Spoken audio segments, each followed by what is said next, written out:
Protect your DNA. BioPQQ can promote formation of new mitochondria. Infowarsstore.com. There's a lot of opposition by the establishment against Jeff Sessions, accusing him of being a racist, as they did Donald Trump, as they continue to do Steve Bannon. But of course, he's not a racist. They call him a racist because they say he's a hardliner on immigration. In other words, he thinks we ought to have borders. He thinks we ought to have a legal system. So that makes him a racist. You know, I have the most respect for Jeff Sessions. As I've pointed out many times, he was the only senator to look at these trade treaties that were written by multinational corporations to point out the many flaws in them, to point out that they were going to allow an international commission that didn't answer to us any more than the people who wrote this trade agreement and said the senators and congressmen couldn't look at it until they were done. Those people were going to be deciding which countries, which industries are going to prosper and which ones were going to fail. And as he also pointed out, it was going to be a living document. He's an originalist. He believes that what the Constitution and the law says, it really means, not that we can just interpret that with the judicial system to mean whatever we wish it to mean. And of course, that would have been the way the International Commission operated. And of course, he has informed Donald Trump. He was the first one to endorse Donald Trump. He's never endorsed anybody other than Trump in the past. And he has essentially, I think, been a good educator, a good mentor for Donald Trump on these issues. However, that doesn't mean that I agree with everything that he has to say. I believe that we do have a chance to change his mind on the issues that we disagree with him on. And I think it's something that we need to look at. This article from Wired Magazines, for example, as they focus on racism, which is not the issue, this is a real issue with Jeff Sessions. His nomination as Attorney General alarms civil libertarians. Now, understand that when they say he's an advocate for surveillance and an enemy of encryption, so is Obama. So would have Hillary Clinton been. So we're not losing ground with Jeff Sessions on this issue. We're just staying and continuing down this path that we have seen happening before. There is a chance that we might be able to change his mind and to change Donald Trump's mind on this because he's not owned by the CIA, like Barack Obama was. But as they point out in this article, he's long stood to the right, even among his conservative Republican colleagues, as a champion of security above all else. No, it should be liberty above all else. And that, I think, is really the difference between conservatives and libertarians. So this is a debate that we can have. It is a debate that we should have. We should not set aside and just say, all right, it's enough that you oppose a new world order, but we don't have to do anything to move the cause of individual liberty ahead. We can continue to go down this path of a police state. No, I don't want to do that. So when it comes to privacy, they say that the senator has repeatedly worked to block NSA's privacy reforms. He's sided with the FBI in its standoff with Apple over the iPhone's encryption.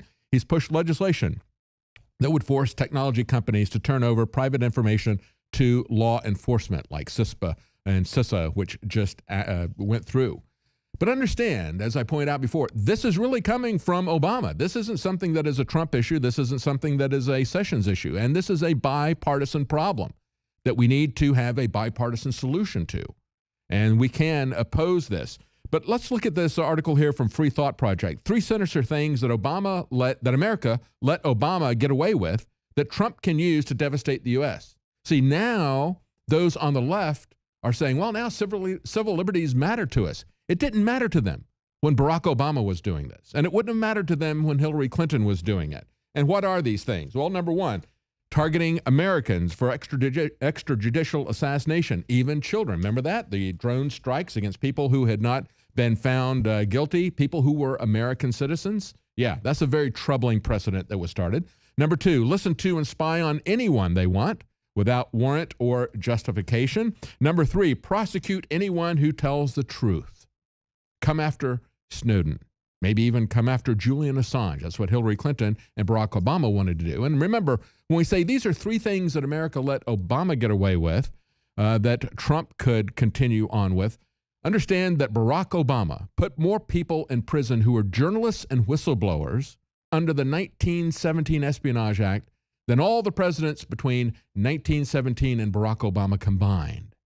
And that's what we're looking at here. Now, along that line, there is no good news with the Trump administration because he has appointed as head of the CIA a man named Pompeo. He's considered to be a serious hawkish member of the Republican national security establishment, says The Hill. And of course, he has said, like Donald Trump, that Ed Snowden should be executed. No, whistleblowers should not be executed. And especially not if you're not going to execute or imprison the people who violated the law, people like James Clapper, who is going to be allowed to retire. And when we look at another Wired article where they were just gushing over James Clapper, it is absolutely amazing that they would have a problem with Jeff Sessions. That is the dual standard that we have to push against. The standard needs to be the Constitution and liberty, not whether they're Republican or Democrat. And yet that is the standard we see in the mainstream press. That is a standard we see in Wired. So they gush over this guy who, if you remember, he was asked the question by Ron Wyden. He looked down, he rubbed his eyes, and of course, the body language said it all, that he was lying. And he said, no, we're not really looking at everybody's information. And then Ed Snowden said, yes, you are. Now, of course, our enemies know that. Other nation states know that. ISIS knows that. The only people who didn't know that were the American people that you were treating like criminals. And there's this long article on Wired magazine talking about the long career of James Clapper because, you know, he came into this business, as I say, back in the early 1970s. James Clapper was a young military assistant to the director of the NSA when the entire U.S. intelligence establishment was thrown into upheaval. And what was that? That was the Pike and the Church committee hearings, where they found out at the time that the CIA and the NSA were, guess what? Spying on the American people illegally. That was the essence of the Church and Pike committee hearings. Not simply that they were assassinating people illegally, but that they were spying on the American people. And that was what caused us to create the FISA Act.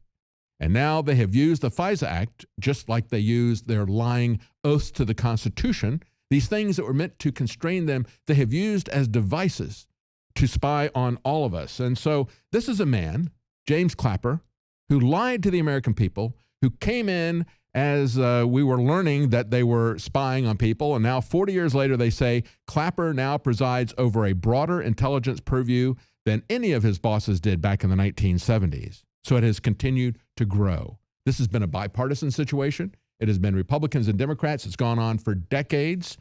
And we're going to have to turn this back at some point. We can't turn it back if we don't have a country. That's why we supported Donald Trump, why I supported Donald Trump.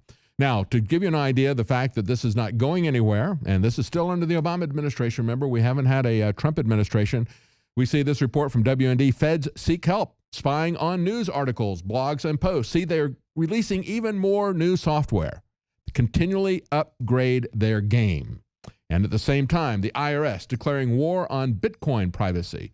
From fee.org, they say the IRS has filed a John Doe summons seeking to require a Bitcoin exchange called Coinbase to turn over records about every transaction on every user from 2013 to 2015. The demand is shocking, they say, in its sweep. It includes, quote, complete user profile, history of changes to user profile from account inception, complete user preferences, complete user security settings and history, including confirmed devices and account activity, complete user payment methods, and any other information related to the funding sources for the account, wallet, vault, regardless of date. Think about that. See, that is the way our government operates at every level.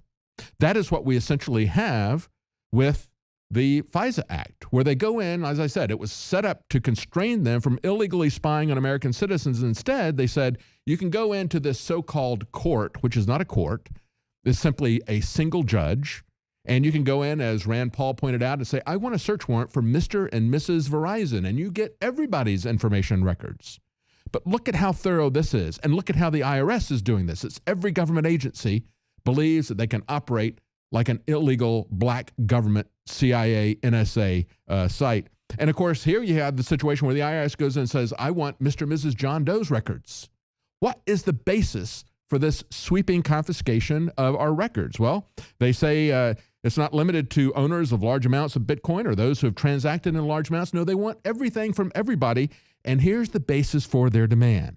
One IRS agent recounts having learned of a tax evasion on the part of one Bitcoin user and two companies. There you go. And so for that, we can repudiate the entire Fourth Amendment. That is the state of where we are, the bipartisan state of where we are. It is a sorry state. Stay with us. We'll be right back with information about the Fukushima earthquake as it develops.